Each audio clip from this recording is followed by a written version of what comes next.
नमस्कार मंडळी अतिशय महत्त्वाचं अपडेट आहे। मंडळी आपल्याला बँकेचं कर्ज घ्यायचं असेल, बँकेचं पुनर्गठन करायचं असेल, बँकेची कर्जमाफी घ्यायची असेल, त्याचबरोबर पीएम किसानचे पैसे पाहिजेत असतील, नमो योजनेचे पैसे पाहिजेत असतील, पीक विमा पाहिजेत असेल, नुकसान भरपाई पाहिजेत असेल तर हा व्हिडिओ आपल्यासाठी खूप महत्त्वाचा असणार आहे। हे जर काम केलं तरच आपल्याला या योजनेचे पैसे मिळणार आहेत। जे काही शासनाच्या योजना आहेत त्या योजनेचे पैसे मिळणार आहेत, सबसिडीचे पैसे मिळणार आहेत। शेवटपर्यंत हा व्हिडिओ पहा आणि हे जर काम आतापर्यंत केलं नसेल तर लगेच करून घ्या। जे काही पीएम किसानचा 20वा हप्ता आहे तो सुद्धा आता लवकरच मिळणार आहे। त्यासाठी सुद्धा तारीख सुद्धा जाहीर केली जाणार आहे। ही तारीख कोणती असणार आहे संपूर्ण माहिती या व्हिडिओच्या माध्यमातून समजून घेण्याचा प्रयत्न करणार आहोत। त्यापूर्वी चॅनलवर नवीन असाल त्यासाठी काळं किंवा पांढरं सबस्क्राइबचं बटन दिसेल त्याच्यावरती क्लिक करा। आपले काही कमेंट असतील ते सुद्धा करायला विसरू नका, लाईक करायला सुद्धा विसरू नका। मंडळी, ज्या अर्थी आपल्याला पीएम किसानचे किंवा बँकेच्या माध्यमातून आपल्याला जे काही कर्ज दिले जाते त्यानंतर पुनर्गठन केले जाते, त्याचबरोबर बँकेची कर्जमाफी सुद्धा दिली जाऊ शकते। त्यासाठी आपल्याला एक महत्त्वाचं काम असणार आहे। आतापर्यंत आपण अग्रिस्टिक काढलं नसेल तर आपण अग्रिस्टिक काढून घ्या।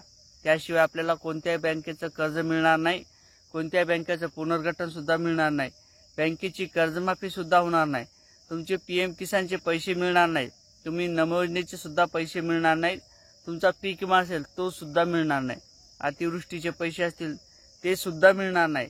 त्याचबरोबर जे काही शासनाच्या माध्यमातून विविध योजनेची सबसिडी मिळत असते, ट्रॅक्टरची सबसिडी मिळते, अनुदानाची सबसिडी मिळते, स्प्रिंकलरची सबसिडी मिळते, त्याचबरोबर विहिरीचं अनुदान मिळते, हे कोणत्याही प्रकारचं आपल्याला मिळणार नाही। कारण तर राज्य सरकारच्या माध्यमातून एक महत्त्वपूर्ण असं पाऊल उचलण्याचं काम करण्यात आलेलं आहे, ते म्हणजेच अग्रिस्टिक योजना। फार्मर आयडी जर आपण नाही काढले तर आपल्याला कोणत्याही प्रकारच्या योजनेचा लाभ मिळणार नाही। जे काही आपल्या आधार कार्ड सोबत आपले काही जमिनीचे गट नंबर असतील, सर्वे नंबर असतील ते जोडले जात आहेत। त्यामध्ये आपली संपूर्ण माहिती असणार आहे। तुमच्या शेतामध्ये कोणतं पीक घेतलेले आहे, तुमच्या शेतामध्ये बोर आहे का, तुमच्या शेतामध्ये विहीर आहे का, आणि त्याचबरोबर तुमची जमीन किती आहे, संपूर्ण आपल्याला अशा फार्मर आयडीच्या माध्यमातून ते जोडल्या जात आहे।